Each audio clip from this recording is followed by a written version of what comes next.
दृश्य एक। परिचय।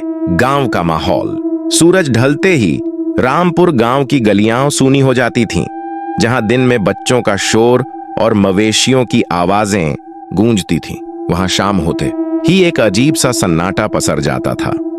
लोग कहते थे कि गांव के पश्चिमी छोर पर पुराने शमशान के पास जो बरगद का पेड़ है, उस पर एक साया रहता है।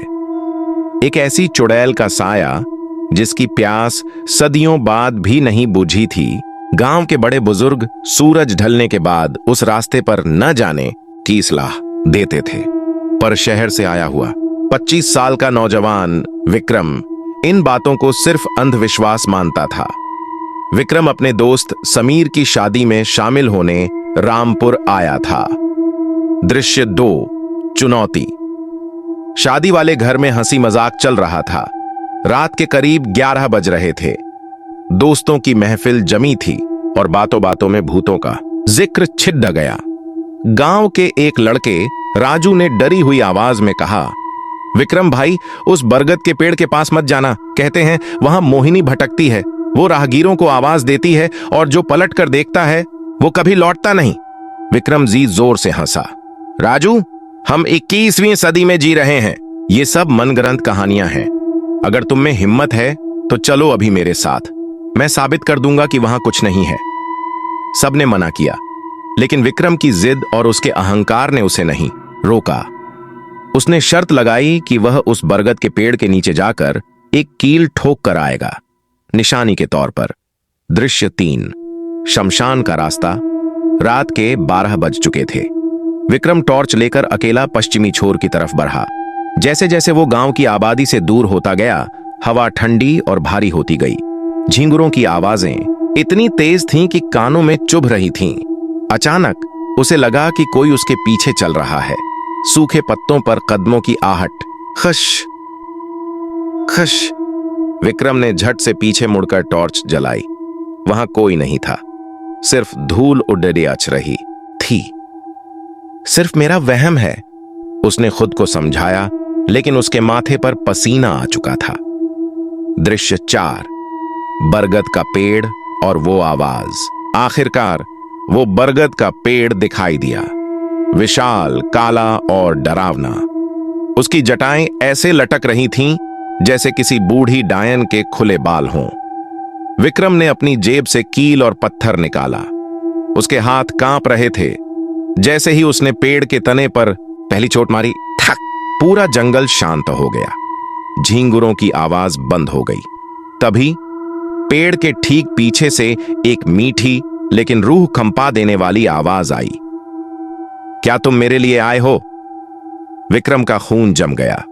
उसने धीरे से टॉर्च की रोशनी ऊपर की तरफ की। पेड़ की एक मोटी टहनी पर एक औरत बैठी थी। उसने लाल रंग की पुरानी साड़ी पहनी हुई थी। उसके बाल उसके चेहरे को ढके हुए थे। विक्रम की आवाज गले में ही अटक गई। वह भागना चाहता था, लेकिन उसके पैर जमीन में गड़ गए थे। दृश्य 5। चुड़ैल का असली रूप। वो औरत धीरे से नीचे उतरी। उसकी हरकतें इंसानों जैसी नहीं थीं, बल्कि किसी छिपकली की तरह रेंगती हुई वो नीचे आई। जब वो जमीन पर खड़ी हुई तो उसने अपने बाल हटाए। विक्रम की चीख निकल गई। उसका चेहरा आधा जला हुआ था और आंखें अंगारों की तरह चमक रही थीं। लेकिन सबसे खौफनाक चीज थी उसके पैर। उसके पैर उल्टे थे, एड़ियां आगे की तरफ और पंजे पीछे की तरफ। बहुत दिनों बाद कोई आया है, वो हंसी। उसकी हंसी किसी जानवर के रोने जैसी थी। विक्रम ने अपनी पूरी ताकत बटोरी और पीछे की तरफ भागा। छन छन छन। पायल की आवाज उसका पीछा करने लगी। वो जितना तेज भागता, आवाज उतनी ही करीब आती। ऐसा लग रहा था कि वो उसके कान के ठीक पास सांस ले रही है। दृश्य 6। भागम भाग। विक्रम गिरते पड़ते भाग रहा था। झादियां उसके कपड़े फाड़ रही थीं, कांटे चुभ रहे थे, लेकिन वो रुका नहीं। अचानक उसे सामने एक पुरानी हवेली का खंडहर दिखाई दिया। उसने सोचा कि शायद वहां छुपकर जान बच जाए। वो अंदर घुसा और एक कमरे में जाकर दरवाजा बंद कर लिया। वो हाँफ रहा था। दिल की धड़कन हथौड़े की तरह चल रही थी। बाहर सन्नाटा था। शायद वो चली गई, उसने सोचा। तभी उसके कंधे पर एक ठंडा हाथ महसूस हुआ। उस कमरे के अंदर अंधेरे कोने से वही आवाज आई, तुमने दरवाजा तो बंद कर लिया, पर मैं तो पहले से ही अंदर हूं। दृश्य 7 अंत। अगली सुबह गांव वालों को विक्रम शमशान के पास बेहोश मिला। उसे बहुत तेज बुखार था। जब उसे होश आया तो उसने एक शब्द नहीं बोला, बस अपनी आंखों को फाड़े छत को घूरता रहा। लोगों ने देखा कि उसकी कलाई पर काले और नीले निशान थे, जैसे किसी ने बहुत जोर से जकड़ा हो। उस दिन के बाद से विक्रम कभी सामान्य नहीं हो पाया। वो अक्सर रात में नींद से जागकर चिल्लाता था, उल्टे पैर, वो उल्टे पैर। और रामपुर गांव में आज भी कोई रात के बाद उस बरगद के पेड़ की तरफ नहीं जाता, क्योंकि लोग कहते हैं आज भी हवाओं में विक्रम का नाम पुकारती हुई वो आवाज सुनाई देती है।